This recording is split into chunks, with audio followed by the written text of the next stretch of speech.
Touchdown, buzzer beater, do it all now. All now, top corner talking home run. Touchdown, buzzer beater, do it all now. All now, top corner like ooh. All right. Hello, everybody. It is Monday, August 11th, 2025, and this is the Monday Report. I'm your host, H. James K., and today we are going to be continuing our preview of college football conferences. This week we are previewing the Big-12 Conference, the most chaotic, contentious, confusing conference I have had to preview so far. As I'll explain a little bit later, the tiebreakers for the Big-12 Conference are so confusing, and I did my best, as you'll see. So today we are going to be breaking down each team in the Big-12 Conference, ranked in order of how I think they are going to finish in the conference this season. So, finishing 16th and last, we have the UCF Knights. I am predicting that the UCF Knights will finish the season 4-8. Scott Frost returns to UCF after a disappointing tenure at his alma mater, Nebraska. Frost aims to recapture the magic that his two previous seasons at UCF had. Gus Malzahn's time as the head coach at UCF was disappointing, fielding teams that weren't tough, lacked an identity, and were often extremely undisciplined. Frost hopes to bring a physical, giant-killing identity back to UCF starting in 2025. A home upset against Houston will be the highlight of the season for the Knights. Losses against UNC, a resurgent West Virginia, Texas Tech, Oklahoma State, and BYU to end the season will leave fans looking towards 2026 for growth and improvement. Finishing 15th in the Big 12, you've got the Arizona Wildcats. I am predicting that the Wildcats will finish the season 5-7. Arizona has a tough schedule in 2025 with games against Iowa State, Oklahoma State, and BYU in consecutive games. In the second year after Jedd Fisch's departure for the Big Ten, I don't see much in the way for improvement from Zona.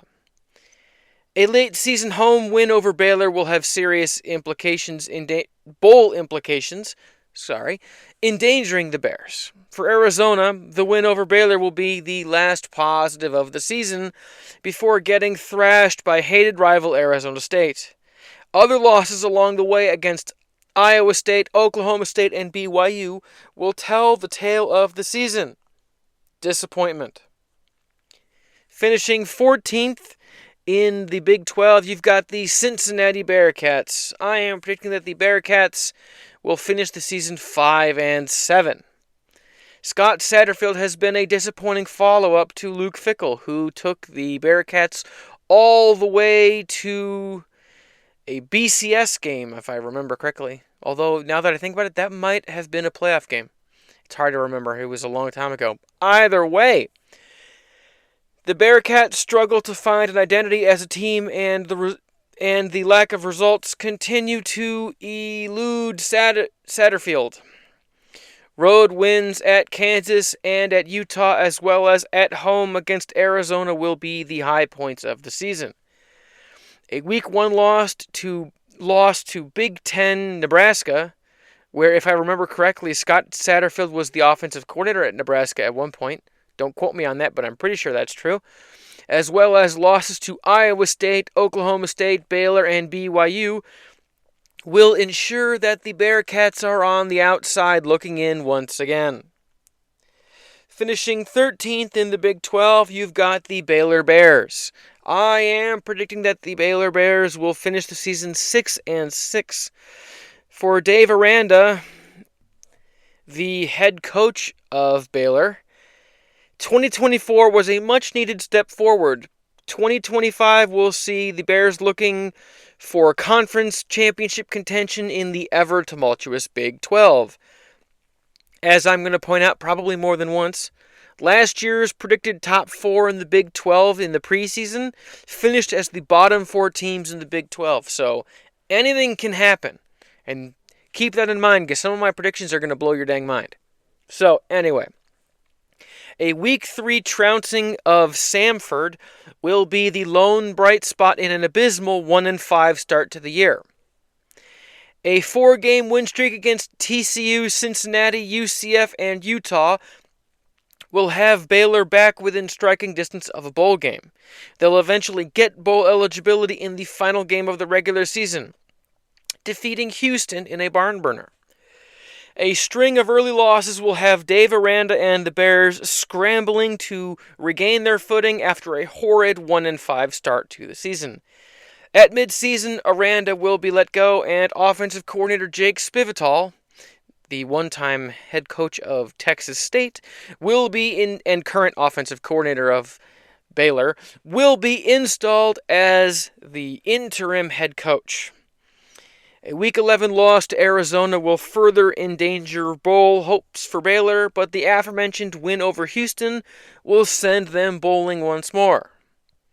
All right. Finishing 12th in the Big 12, you've got the Utah Utes.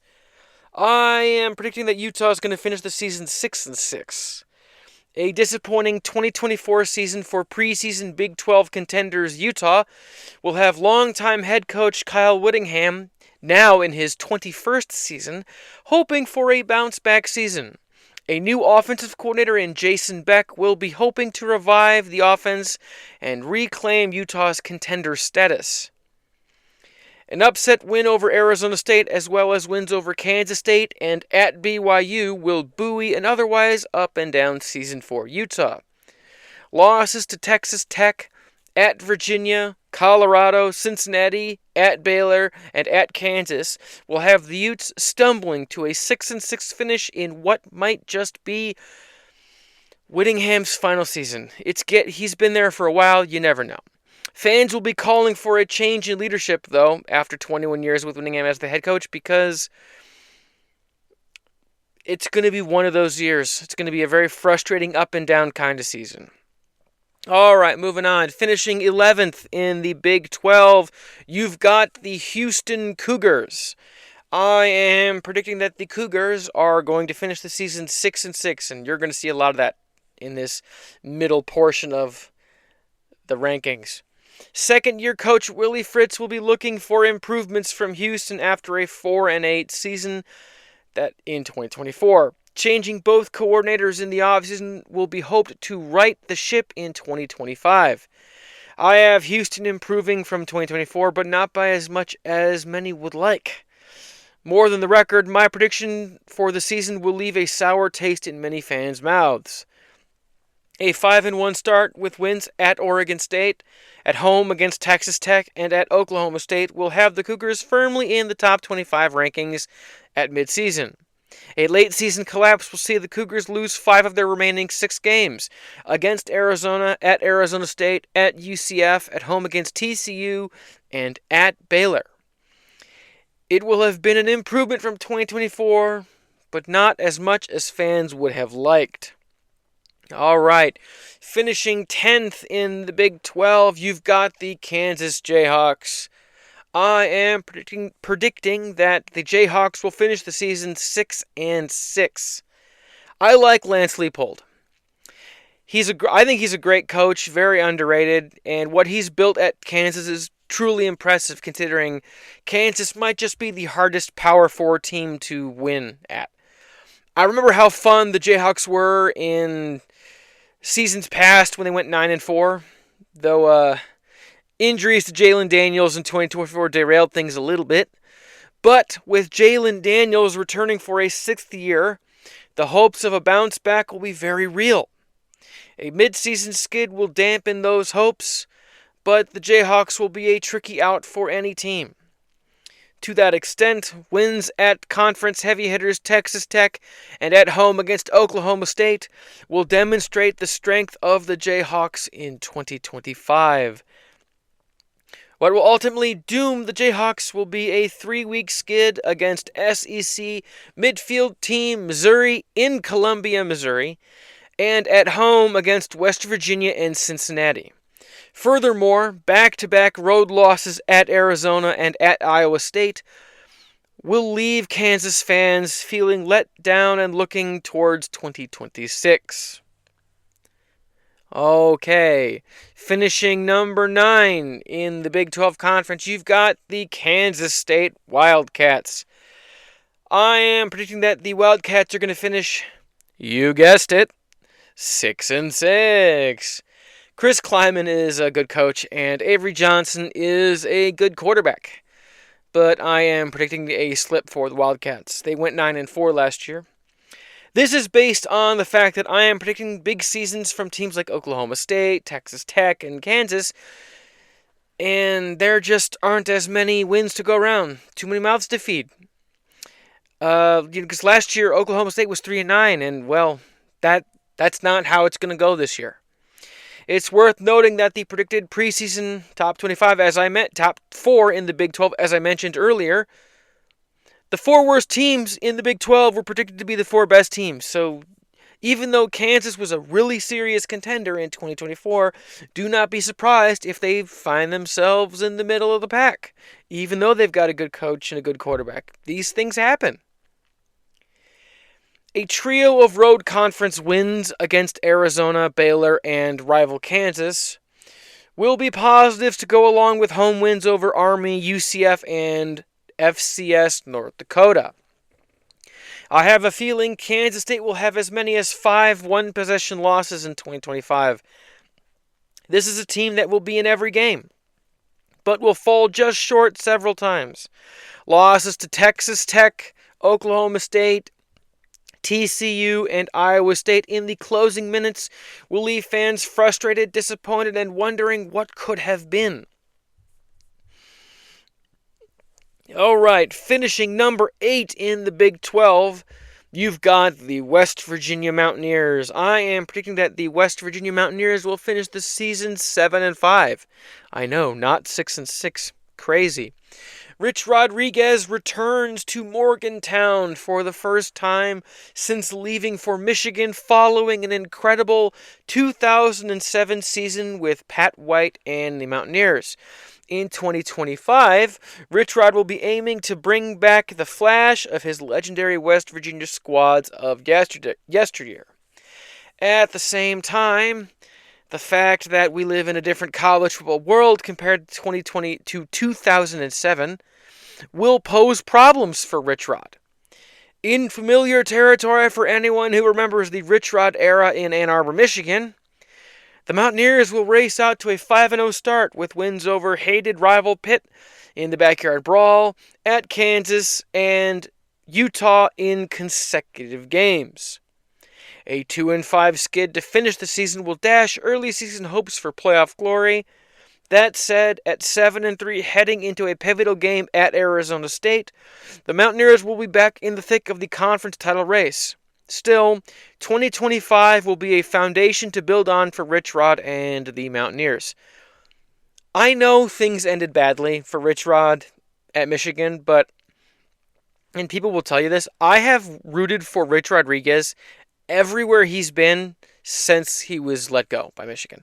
I have nothing but goodwill towards the man. He just wasn't the right fit at Michigan, and I really want him to succeed because I think he's a good dude. His offenses are really fun when they're working, and I want him to succeed. I'm not one of these coaches who goes, "Oh, he ruined my favorite team, so he should burn and suffer."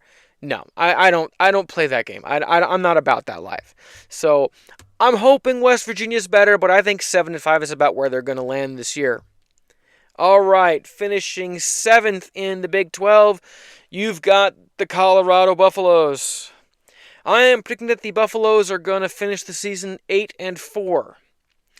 This season will be the first time in Deion Sanders' coaching career that his children will not be on the team, which itself is an interesting dynamic to this season. Add to that Deion Sanders' treatment for bladder cancer, and this offseason has been a rocky one to say the least. As for the team, the Colorado coaching staff is one of the best in the country in my opinion. Pat Shurmur as offensive coordinator, Robert Livingston as defensive coordinator, and the rest of the staff are loaded with NFL experience. Hell, Pat Shurmur was an NFL head coach, offensive coordinator for years and years and years in the NFL. He's been there, done that. There are very few in the country better than Pat Shurmur and more experienced than Pat Shurmur. The loss of Travis Hunter and Shadur Sanders can't be understated, but the Buffs recruit well and shouldn't miss much of a beat after the first few games.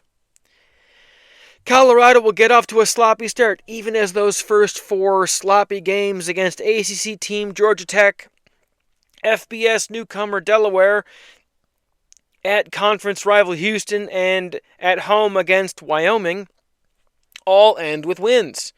Further wins against Utah on the road, home against Arizona State, and then on the road against Kansas State to close the season will end the regular season on a high. Sadly, for Buffalo's fans, once Colorado gets to the true meat of their schedule against quality opponents BYU, at TCU, and then home against Iowa State, they'll leave all 3 games with a loss as well as questions for themselves. A further loss against Rich Rod and West Virginia will prevent Colorado from contending for a conference title for the second year in a row. I like the Buffs. I like Deion Sanders. I want him to succeed. I think they're a really fun story, and you can watch what's it called? Well Off Media.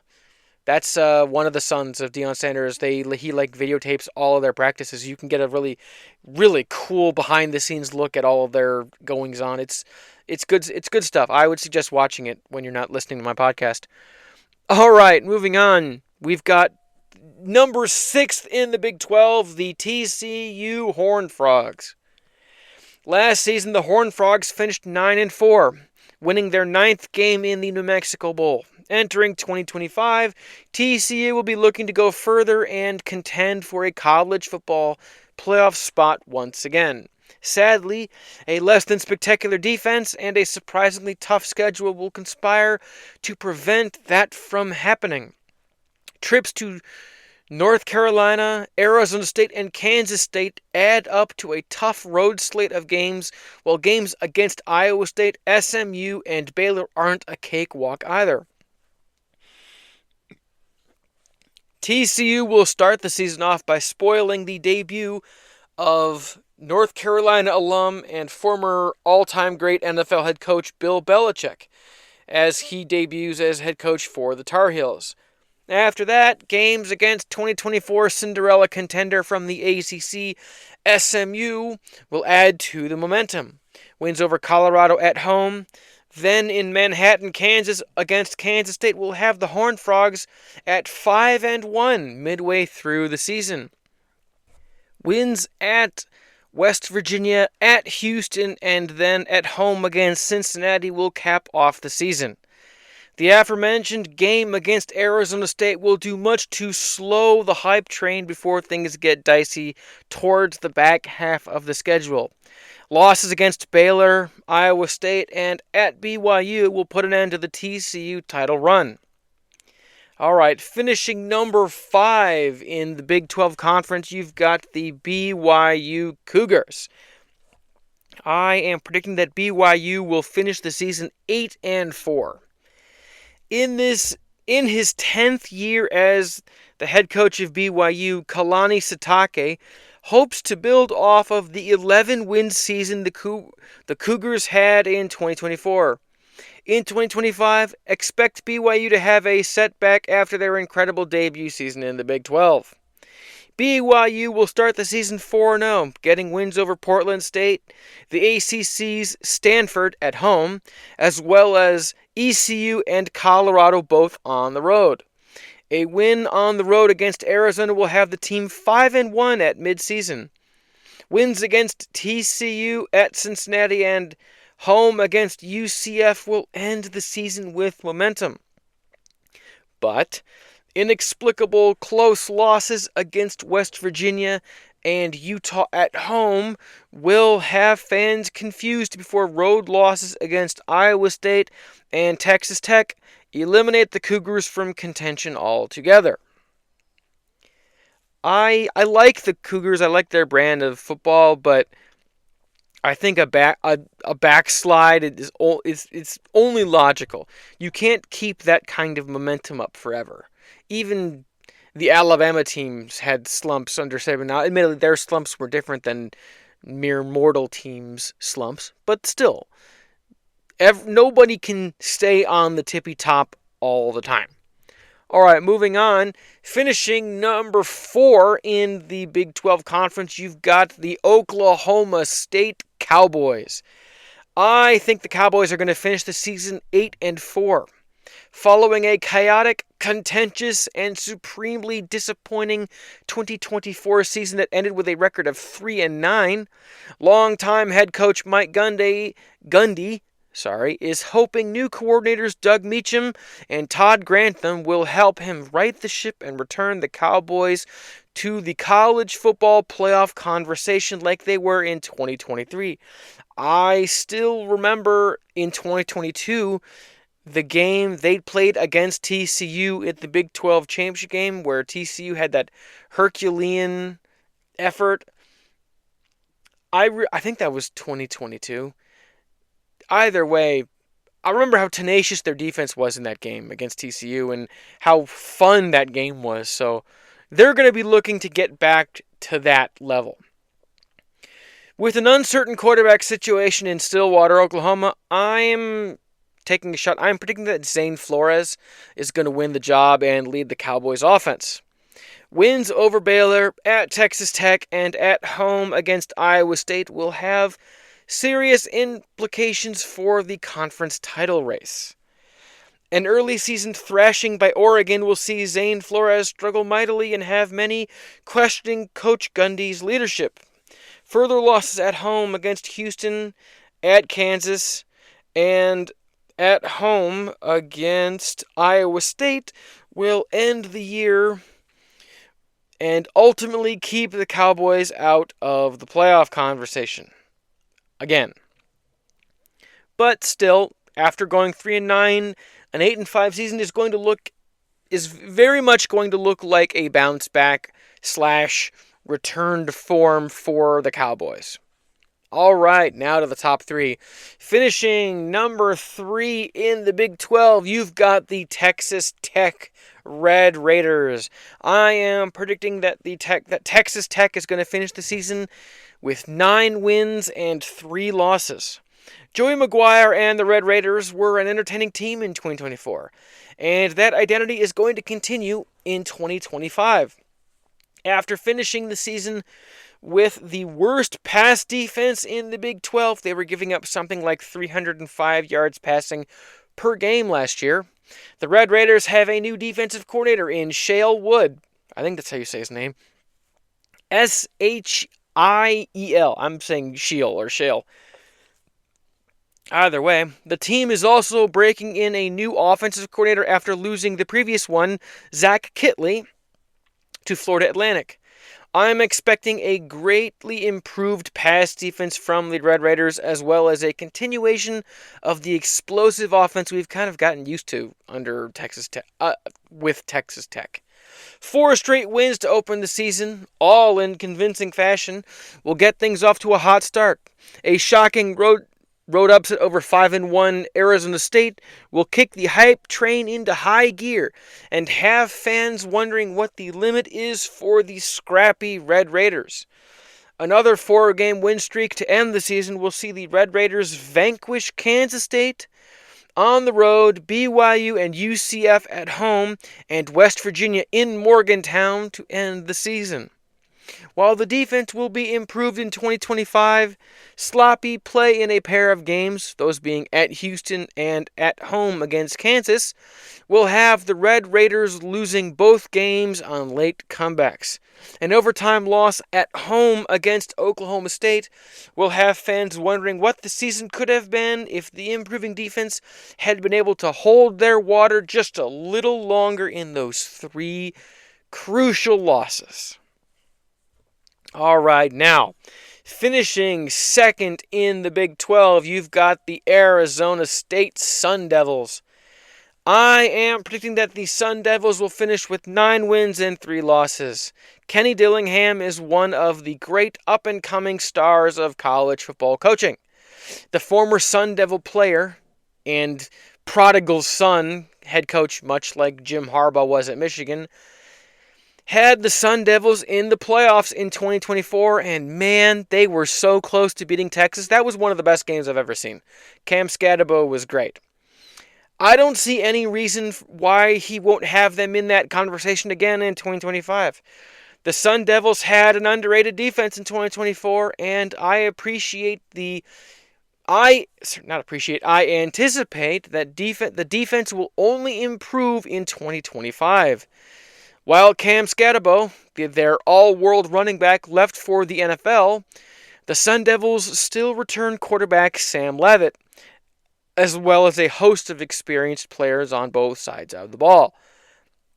Early season blowout wins at Mississippi State and at Baylor will see the Sun Devils start the season on a 5-game win streak. Another road game, this time a clutch matchup against Iowa State, will see the Sun Devils land another big win. Finally, they'll end the season with a resounding 5-score victory over their hated rival Arizona at home. Sorry, Arizona fans, but it's going to be an ugly one. Though, on the other hand, an upset road loss to Utah and a home loss against Texas Tech, the following game will end the 5-game win streak, while a road loss against Colorado will be the third and final loss of the regular season for the Sun Devils. I really like the Sun Devils. A part of me wanted Michigan to hire Marcus Arroyo to fill the vacant offensive coordinator job. I love their offense. I love how they really run the ball. They got a lot of window dressing and movement and all sorts of confusion. It's a really fun offense, and I really like Sam Leavitt. So I'm expecting big things from Arizona State in 2025. And lastly, finishing number 1 in the Big 12, you've got the Iowa State Cyclones. I am predicting that Iowa State will finish the season 10-2. Matt Campbell is a good coach, and winning at Iowa State isn't easy given the school's general place in the college football pecking order. Still, Coach Campbell has crafted a conference heavy hitter in the Cyclones. Last season, the Cyclones went 11-3. Losing to Arizona State in the Big 12 championship game and then beating Miami, that's Miami, Florida, in the Pop-Tart Bowl. This season, the Cyclones will hope to punch their ticket to the college football playoff instead of Arizona State. Iowa State will start the season off with a conference win over Kansas State and another non-conference win over South Dakota. Easy wins over Arkansas State, Arizona, at Cincinnati, at Colorado, and at home against BYU will have the Cyclones at 7-1 through their first 8 games. Important wins at TCU, at home against Kansas, and at Oklahoma State to end the season will have Iowa State headed back to the Big 12 championship game for a rematch against Arizona State and a chance at redemption after last season's loss to the Sun Devils in the Big 12 championship game. A loss against in-state rival Iowa in the Cy-Hawk game in the second game of the season, and a regular season loss against Arizona State will be the only blemishes on Iowa State's record. I really like this Iowa State team. I like Matt Campbell a lot. I think they're going to be one of those really scrappy teams. That quarterback Rocco Becht is coming back again, so they're going to be experienced, well coached, and I really like. They have a really kind of sneaky, underrated defense.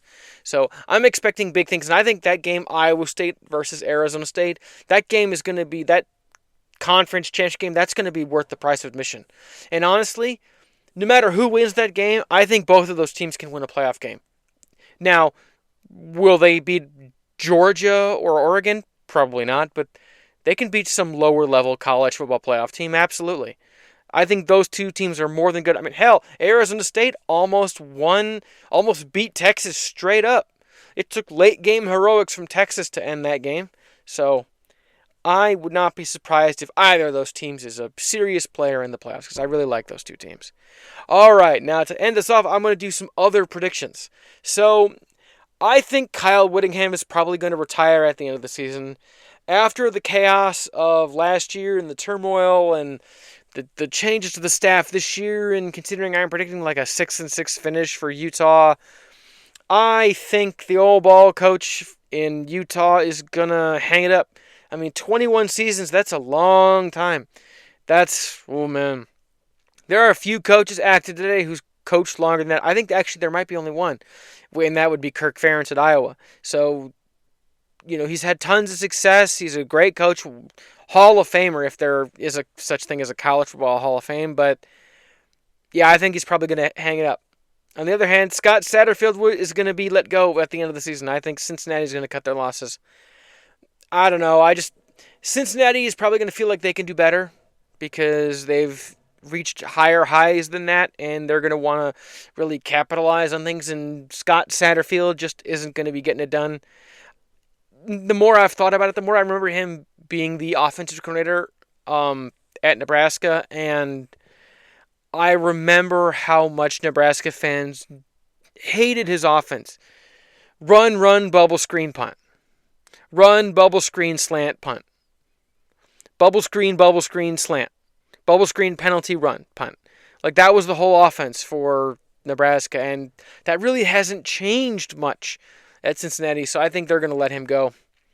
Following Dave Aranda's firing after a 1-5 start, Jake Spividal will lead the Baylor Bears to a bowl game and will subsequently be awarded Big 12 Coach of the Year, and then he's going to be named as the head coach of the Baylor Bears. Now, when this happens, I'm not so sure I would keep Jake Spividal.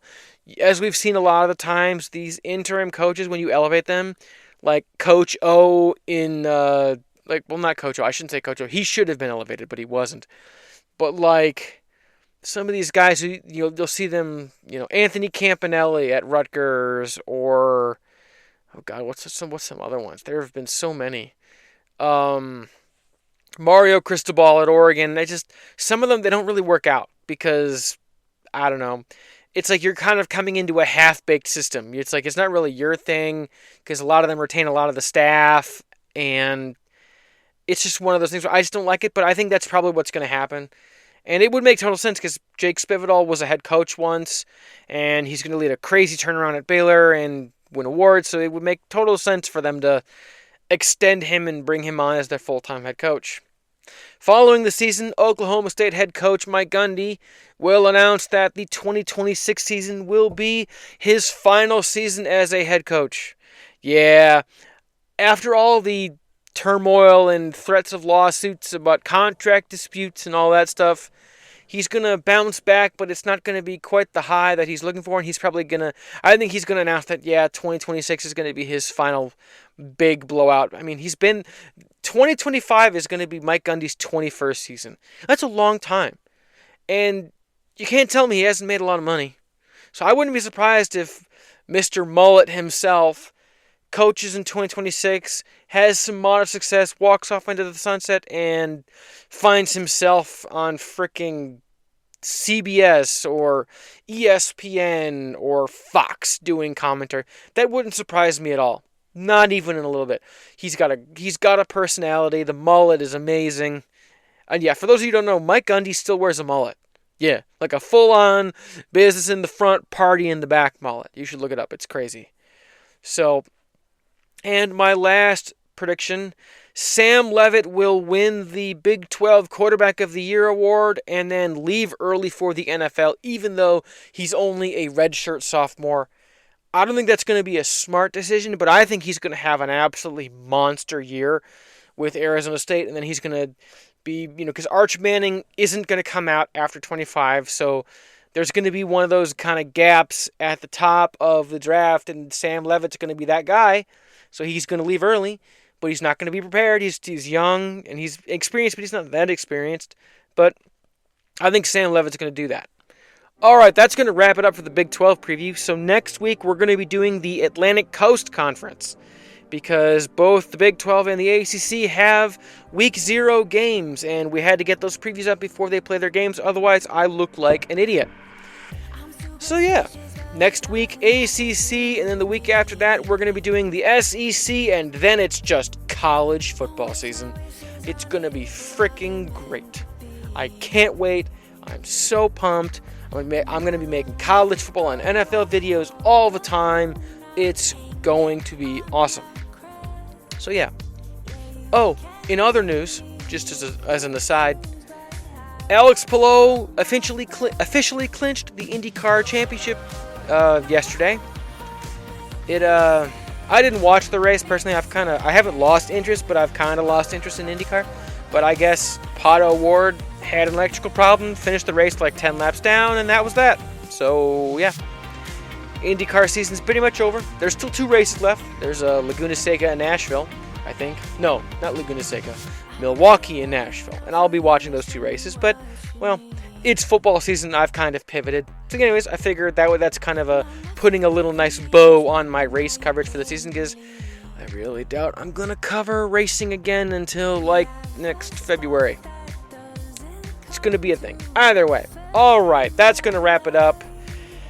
For those of you listening on Spotify, Apple Music, Amazon, Apple Podcasts, Amazon Music, and everywhere else that podcasts are available, thank you. Spread the word. Tell your friends and family about the podcast so I can reach more people, and we can talk about sports and enjoy sports together. For those of you watching episodes on YouTube, thank you. Views are down a little bit, so tell your friends, tell your family. For those of you still watching, I really appreciate it. Please leave a like, please comment. It really helps with the algorithm. It really helps YouTube boost my videos and get them out there more. But I think as football season begins, things are going to pick up again. I'm still hoping for that 10th subscriber. Please, hope springs eternal. But anyways, my name is H. James K. Thank you all for tuning in. Until next time.